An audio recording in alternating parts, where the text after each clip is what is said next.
Hi there, my name is Nick Reynolds and welcome to this online course on performing with confidence, where I will show musicians how to get from here, an anxious performer, to here, a confident performer who is excited to be on stage and actually express and share what they're doing. This is no easy feat, and I know this very, very well because about 15 years ago I ended up suffering from chronic anxiety and stage fright and nearly had to give up music as a result of this. So having done a lot of research, I went to all sorts of different forms of therapy, I read lots of books on the subject, and I tried all sorts of different things out. This course really is the culmination of that experience, coupled with teaching hundreds of students now over 15 years how to handle anxiety. I've refined these materials as best I can down into 8 categories which we're going to look at, and that's what we're going to cover in this particular online course. Now, the first thing I want to talk about really is what is going on when musicians suffer from anxiety, and I want to use this finely drawn diagram to explain the situation. So the first thing is, you'll notice that we have 2 performers here and they are both in exactly the same space. It doesn't matter whether it's a stage or an outside festival or whatever form of music, but basically 2 performers that are performing to an audience, exactly the same audience as well, but there is a big difference. One of the performers couldn't be happier to be sharing their music with the crowd.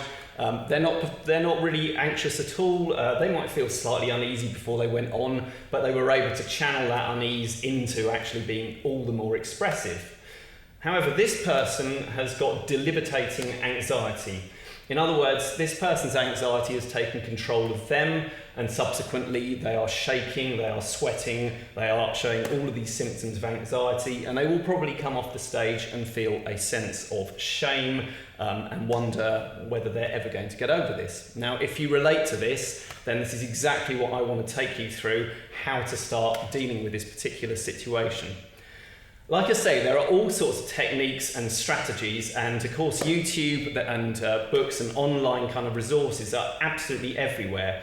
So the thing that makes this course, I think, very interesting is that I have tried to refine the wealth of anxiety materials down into just a number of different tools that you can actually employ, because one of the problems with having this much stuff online is it's very difficult to discern what is useful and what is not, and all of the different options that you have. So the way I've refined it is into 8 categories, which we will go into, with techniques for each of those categories, so you never miss out on any particular aspect of dealing with musical performance anxiety. Now, we'll just go through this diagram here. This person here, who is very happy to perform, has got a sense of trust in their own ability. Possibly they've done the preparation and the practice, which is one of the most obvious things for dealing with anxiety. But they also, instead of thinking about themselves whilst they're actually performing, they think of it more as a sharing of their ability and all of the things that they've worked on. So their love for music is something that they actually want to share with other people, and as a result, the audience doesn't become a threat. It's actually a kind of circle of other people participating in the performance with them. They're also potentially comfortable with what I would call the grey area, which is they are comfortable with making mistakes. It does not have to be absolutely perfect. If they make a mistake, so long as they have done the best they can, then they are happy with their performance and they can go on and continue like that. And also they may see performing as an actual opportunity or a privilege or something that's a kind of honour to do for other people.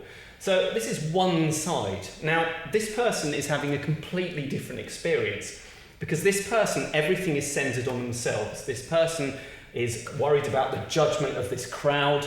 This person is worried about any odd or bored look from any of the people in the audience. If someone doesn't clap, possibly they're kind of nervous that they've done something wrong.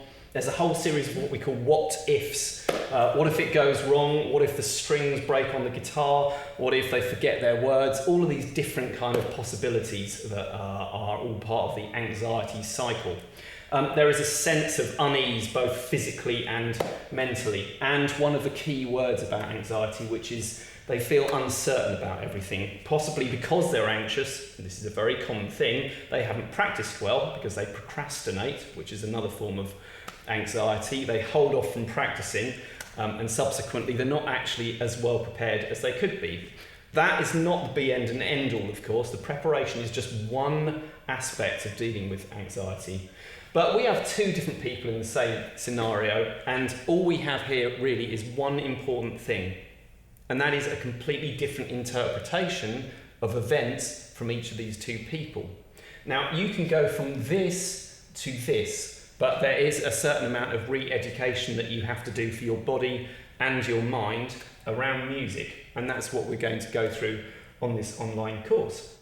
Right, so the first thing that we want to look at is what is anxiety. If you look up online what is anxiety, you will find a whole series of buzzwords and theories and psychological and psychiatric sort of definitions for this particular phenomena.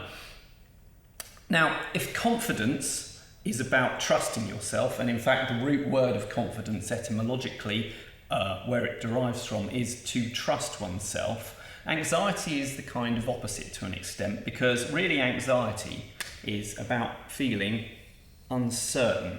Okay. Now, I'm going to go through some of these ideas, but only very briefly, because I want to try to simplify anxiety for the sake of this course.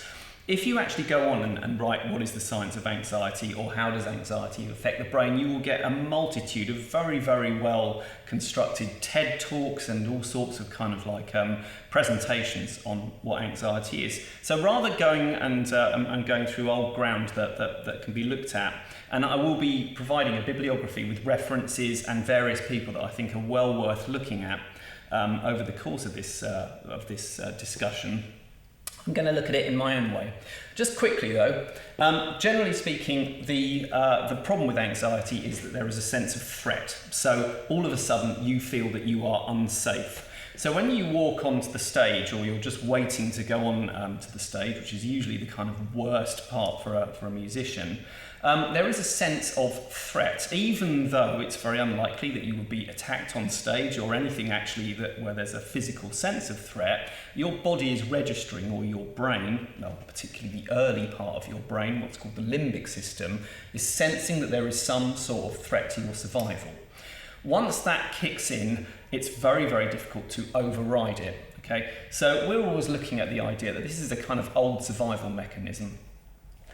There are various things that we can think about. Number one, we've got something called the autonomic nervous system that kicks in basically and goes into what we call fight, flight and freeze, which I'm sure everyone has heard of, alongside what we call fawn, which is the fourth term in this. So fight really is the idea that if something was coming at us from our ancient past and we had to kind of survive, then we would go into a kind of fight mode, and as a result of that, of course, adrenaline kicks in, all right? And adrenaline floods out of all of our extremities, like our fingers or our kind of voices, and all of the things that we need as performers, and goes right into the main muscle groups, ready to kind of run or actually fight. This is not such a problem necessarily for athletes who actually have to use their muscles to actually fuel their performance, but for musicians that have to do very, very precise digital movements or actually have complete control of their voices, this is potentially problematic, as I'm sure many people know watching this. So we have fight, flight, which would be the idea of running away, that kind of sense of I just want to get out of here. Freeze, which is another experience where we literally go into a kind of like a frozen state. And fawn, which is another one which basically means kind of trying to placate.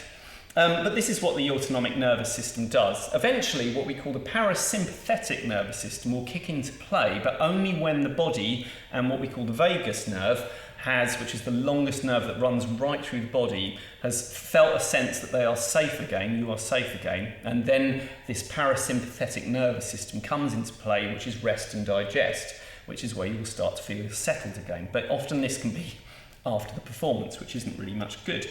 So really what we want to look at is how to kind of deal with these physiological symptoms. Anxiety itself is an interesting one, because actually anxiety is the fear of what's about to happen. So it's actually what we call a future-paced emotion. And a lot of people now call anxiety actually an emotion to distinguish it from other kind of forms of neurophysiological responses. So really it's in the mind. The mind plays out what would happen if, what could happen, what's the worst case scenario. And then the brain starts imagining these things, and of course the physiological response of shaking and nerves and sweating and all the rest of it start coming into play automatically. And it's very, very difficult to fight this because you are dealing with a survival mechanism of your ancient brain. It's not something where you can just say, this is just a performance, it doesn't really matter. Because this part of the brain is not necessarily responding instantly to language patterns. So we've also got this little kind of tie-up of different terms that often are interchangeable. We've got worry, stress, anxiety and fear. And again, we don't need to worry too much about these terms.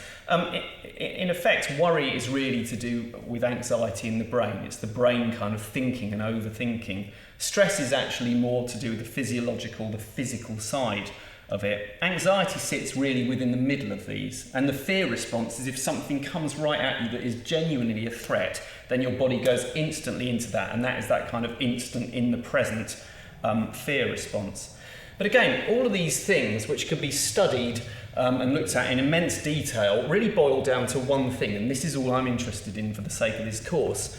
Anxiety is this kind of thing that occurs that to me feels like a kind of scribbling kind of sense of unease.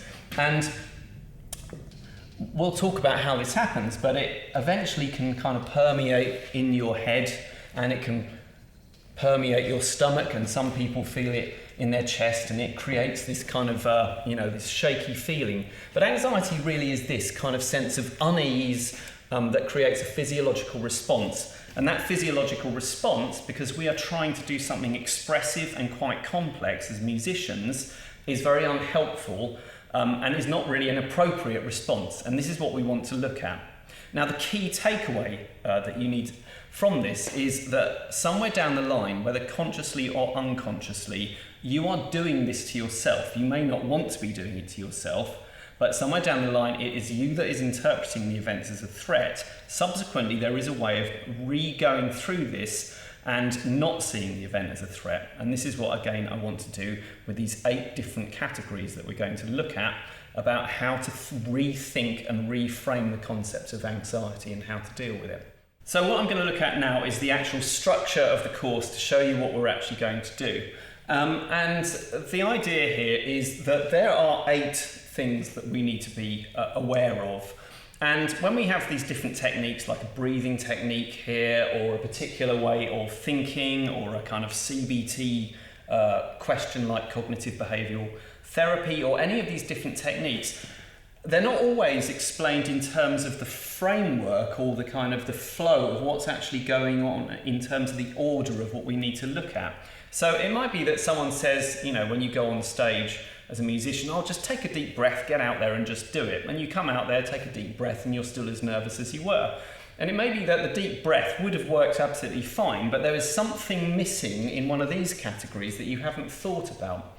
So what I'm going to do is to take you through each of these. I'm going to show you techniques for each of the different categories. You can actually then also create your own personal toolbox, because it may be that certain techniques that you already know of will fit into one of these other categories. So this is more of an open framework that you can actually use yourself and interpret in the way you want to, filling in some of these kind of different categories with your own systems. But I'm going to at least suggest certain ideas myself just to help you out. Now, just to quickly take you through this, first of all, we want to actually build up an awareness of anxiety, but also our relationship to anxiety at the moment. When I became really anxious, for me it felt like this. It felt like a great big kind of thing that had sort of come over me that I had absolutely no idea how to deal with. And every single time I went to perform, it got worse and worse, and it felt like this almost like the sword of Damocles hanging over me every single time I performed. Now, what I've discovered is if you shine, and this is supposed to be a torch, a light on anxiety, okay, you might find that it's actually something that you can not necessarily become friends with, but certainly work as a partner with. And this is where I want to go with this whole thing. We are not trying to exclude or get rid of anxiety at all. It's an incredibly useful emotion that helps us survive and actually keeps us safe. But at the same time, when it's hampering performance, obviously at that point, we need to do something where we're working with it and using it. So this is really what we're thinking about. First of all, I want to look at how we actually consider anxiety, how we experience anxiety. Where do you actually get anxious? Because there's all sorts of different scenarios that we could look at where you might find certain ones you don't get anxious, other ones you get very anxious, and we want to look at why that is. The second thing is really looking at your beliefs and rules and values around music in the first place. And this is a very important one. This is almost like at the root of dealing with anxiety, because if you don't really understand this side of it, a lot of these turn into what we call symptom chasing.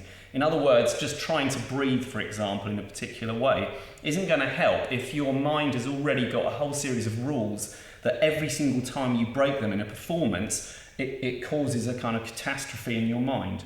So that's why we're going to look then at physiology, okay, what we call somatic disciplines, and how to control your body to help you with anxiety. And in this instance, we're talking about here the body leading the mind, all right?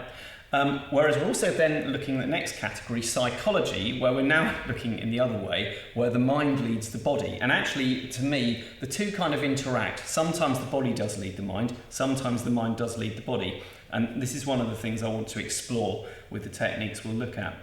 Then the essential one, a lot of things on how to deal with musical performance anxiety will often focus on just practice really well and make sure you're well prepared, and that will eliminate the anxiety.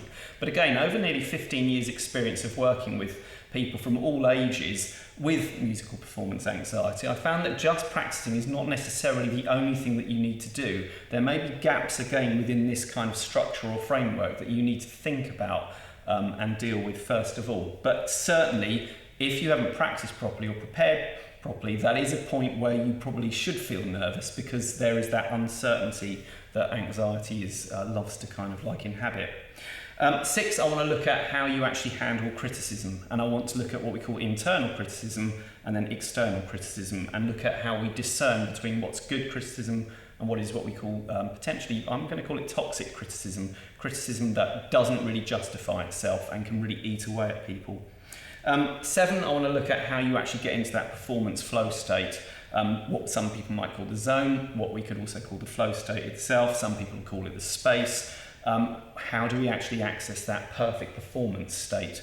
And then finally, I want to look at number 8, putting it all together in a practical way, and actually think about how we can start using some of these skills, but rather than leaping straight into a really hard, nerve-wracking performance, how we can build that up level by level so we start feeling really confident about what we're doing. So that is the framework that we're going to be following, and we will start with awareness.